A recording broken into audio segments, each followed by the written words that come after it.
வணக்கம். நம்ம K J home appliances சேனல்ல இப்போ குக்கிங் வீடியோஸும் போடலான்னு இன்னையில இருந்து ஸ்டார்ட் பண்ணியிருக்கோம். இன்னைக்கு ஃபர்ஸ்ட் நம்ம ஒரு நல்ல ஸ்வீட், டெலிஷியஸான ஸ்வீட்டு கேரட் ஹல்வா அதுதான் செய்ய போறோம். எல்லாமே நம்ம ஸ்டோர்ல இருக்கிற அப்ளையன்சஸ் யூஸ் பண்ணி தான் நம்ம செய்ய போறோம். ஸோ இப்போ ஃபர்ஸ்ட் கேரட்டை நம்மளோட செஃப் மாஸ்டர் ஜார், பிரீத்தில இருந்து வர்ற செஃப் மாஸ்டர் ஜார்ல கிரேட் பண்ணிக்கலாம். எவ்வளவு ஈஸியா அதை கிரேட் பண்றோம் அப்படிங்கறத பாருங்க. இந்த செஃப் மாஸ்டர் ஜாரை இப்படி போட்டு லாக் பண்ணிட்டு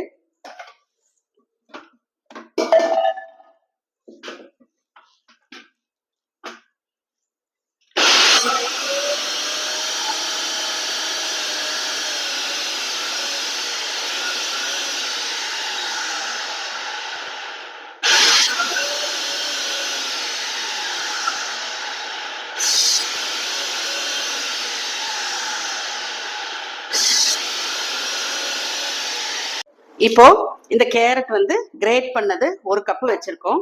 நம்ம கடாயில நெய் விட்டுட்டு ஸ்டவ் ஆன் பண்ணிக்கலாம். ஆன் பண்ணிட்டு இந்த கேரட்டை நல்லா இந்த நெய்லியே ஃப்ரை பண்ணிக்கலாம். இது ஒரு 5 to 7 minutes நெய்லியே நல்லா ஃப்ரை ஆகணும் இந்த கேரட்டு. ஸோ நல்லா ஃப்ரை ஆகட்டும்.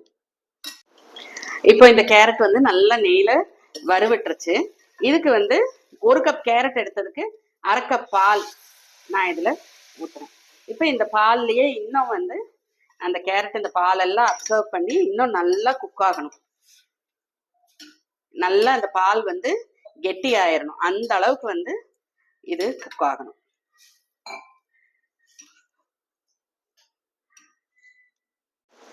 இப்போ பால் நல்லா சுண்டிடுச்சு. உங்களுக்கு பார்த்தாவே தெரியும், நல்லா கெட்டியாயிருச்சு. இதுக்கப்புறம் இனி சுகர் ஆட் பண்ணணும். இப்போ இதுக்கு நான் ஒரு கப் கேரட்டுக்கு ஒரு கப் சர்க்கரை எடுத்திருக்கிறேன். இதுவே நல்ல ஸ்வீட்னஸ் கொடுக்கும். ஏன்னா கேரட்லயும் ஸ்வீட் இருக்கு, பால்லையும் ஸ்வீட் இருக்கு, எல்லாமே. இன்னும் ஆனால் ஜாஸ்தி ஸ்வீட் வேணும்னு நினைக்கிறவங்களுக்கு இன்னும் கொஞ்சம் சர்க்கரை சேர்த்து போட்டுக்கலாம். இந்த சர்க்கரை நல்லா கரைஞ்சு கெட்டி ஆகணும். அது வரைக்கும் கிளறி விடணும்.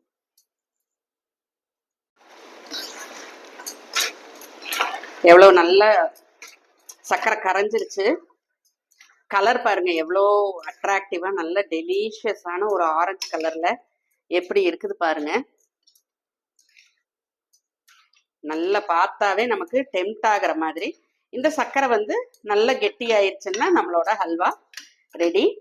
அதுக்கப்புறம் ஏலக்காய் பொடி போட்டுட்டு திராட்சை முந்திரி தாளிச்சு கொட்டிட்டோம்னா ஹல்வா ரெடி ஆயிரும். இந்த சர்க்கரை நல்லா கரையட்டும்.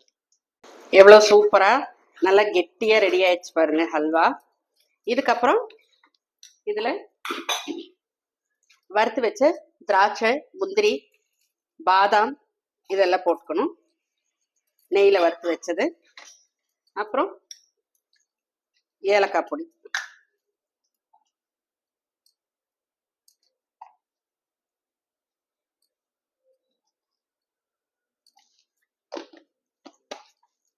நல்ல சூப்பரான மணமான கலர்ஃபுல்லான கேரட் அல்வா ரெடி. இதுக்கு மேல நீங்க நெய் ஊற்ற வேண்டியது இல்லை. ஏன்னா நம்ம பால் ஊற்றிருக்கோம், முதல்லையே நெய்ல வறுத்திருக்கோம். ஸோ இதுக்கு மேல நெய் ஊற்ற வேண்டியது இல்லை. இதோட அப்படியே நிறுத்திடலாம். நல்ல டெலிஷியஸான கேரட் அல்வா ரெடி. கப்ல போட்டுட்டு